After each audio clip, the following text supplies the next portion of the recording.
தமிழ்நாட்டில் உள்ள 10 அழகான மாவட்டங்களை பற்றி தான் இந்த பதிவில் நாம் பார்க்க போகிறோம். பொதுவாக தமிழ்நாட்டில் உள்ள ஒவ்வொரு மாவட்டங்களுமே அழகான மாவட்டம் தான். ஒவ்வொரு மாவட்டத்துக்கும் ஒரு தனி சிறப்பு இருக்கும். அந்த வரிசையில் நாம் தமிழ்நாட்டில் இருக்கக்கூடிய 10 அழகான மாவட்டங்களை பார்க்கலாம். திருவண்ணாமலை மாவட்டம் தமிழ்நாட்டில் அழகான மாவட்டமாக பார்க்கப்படுது. தமிழ்நாட்டில் உள்ள மிகப்பெரிய மாவட்டங்களில் ஒன்று இந்த திருவண்ணாமலை மாவட்டம். இது திருவண்ணாமலையில் பல அழகான பசுமையான ஊர்கள் மற்றும் கிராமங்கள் இருக்குது. வறட்சியான காலங்களில் கூட ஓரளவு பசுமையை தக்க வச்சுக்கொள்ளும் மாவட்டமா இந்த திருவண்ணாமலை மாவட்டம் அமைஞ்சிருக்கு. அடுத்ததா சேலம் மாவட்டம். பல அழகான மலைகள் சூழ்ந்த மாவட்டம் தான் இந்த சேலம் மாவட்டம். கல்வராயன் மலைத்தொடரோட பெரும்பகுதி சேலம் மாவட்டத்தில் தான் இருக்கு.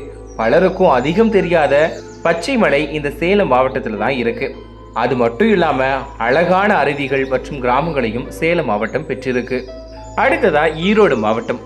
காவேரியாரும் பவானியாரும் சத்தியமங்கலம் வனப்பகுதியும் ஈரோடு மாவட்டத்துக்கு ரொம்பவே அழகு சேர்க்குது. ஈரோடு மாவட்டத்தில் பவானிசாகர் அணையும் கொடிவேரி அணையும் பார்க்க வேண்டிய அழகான இடங்கள்ல ஒன்றுன்னே சொல்லலாம். பல சினிமா படங்கள் இந்த ஈரோடு மாவட்டத்தில் எடுக்கப்பட்டிருக்கு. அடுத்ததா தென்காசி மாவட்டம். மேற்கு தொடர்ச்சி அடிவாரத்தில் அழகா அமைஞ்சிருக்கக்கூடிய மாவட்டம் தான் தென்காசி மாவட்டம். இந்த மாவட்டத்தோட அழகுக்கு குறைச்சலே இல்லைன்னு சொல்லலாம். தமிழ்நாட்டோட குற்றால அருவிகள் இந்த மாவட்டத்தில் தான் இருக்கு. குற்றாலம் அருவி மட்டும் இல்லாம மேலும் பல அழகான இடங்கள் தென்காசியில இருக்குது. குற்றால அருவி, குற்றால குளம், குற்றாலம் பர்வதம் போன்ற இயற்கை எழில் கொஞ்சக்கூடிய இடங்கள் தென்காசி மாவட்டத்துல இருக்கு. அடுத்ததா திண்டுக்கல் மாவட்டம். திண்டுக்கல் மாவட்டத்துல மிக அழகான இடம் அப்படின்னு சொன்னா அது கொடைக்கானல் மலைப்பகுதி தான். அது மட்டும் இல்லாம திண்டுக்கல் மாவட்டத்துல சிறுமலை அப்படின்ற பகுதியும் இருக்குது. இந்த சிறுமலையும் ரொம்பவே அழகான மலைப்பகுதினே சொல்லலாம். அதுக்கப்புறமா திருநெல்வேலி மாவட்டம். தமிழ்நாட்டோட ரொம்பவே முக்கியமான மற்றும் அழகான மாவட்டமா திருநெல்வேலி மாவட்டத்தை சொல்லலாம். 5 வகை நிலங்களும் இருக்கும் ஒரே இடம் திருநெல்வேலி மாவட்டம் மட்டும்தான். திருநெல்வேலி மாவட்டத்துல மிக அழகான இடம் எதுன்னா பாபநாசத்தை சொல்லலாம். அது மட்டும் இல்லாம திருநெல்வேலி மாவட்டத்துல நெல் வயல்கள், தாமிரபரணி ஆறு, கடையம் போன்ற இயற்கை எழில் கொஞ்சம் இடங்கள் நிறையவே இருக்கு. அடுத்ததா கோயம்புத்தூர் மாவட்டம்.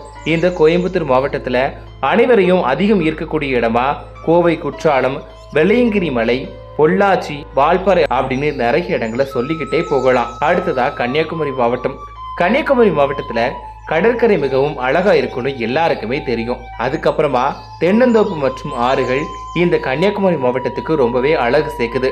இந்த கன்னியாகுமரி மாவட்டத்துல எல்லா சீசன்கள்லயுமே இயற்கை அழகையும் கடற்கரை அழகையும் நம்மளால பார்க்க முடியும்.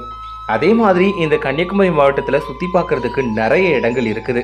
அடுத்ததா தேனி மாவட்டம்.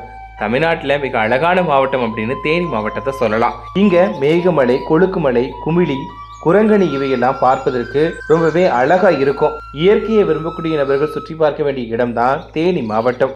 அதுக்கப்புறமா நீலகிரி மாவட்டம். மலைகளின் அரசி என்று அழைக்கக்கூடிய மாவட்டம் தான் நீலகிரி மாவட்டம். நீலகிரி மாவட்டத்தோட அழக வார்த்தைகளால சொல்லவே முடியாது. ஊட்டியை தவிர்த்து நீலகிரி மாவட்டத்துல இன்னும் நிறைய இடங்கள் இருக்குது. இதுல உங்களுக்கு எந்த மாவட்டம் பிடிக்கும் அப்படிங்கிறதையும் இதுல நீங்க எந்த மாவட்டத்தை சேர்ந்தவங்க அப்படிங்கிறதையும் மறக்காம பதிவிடுங்க.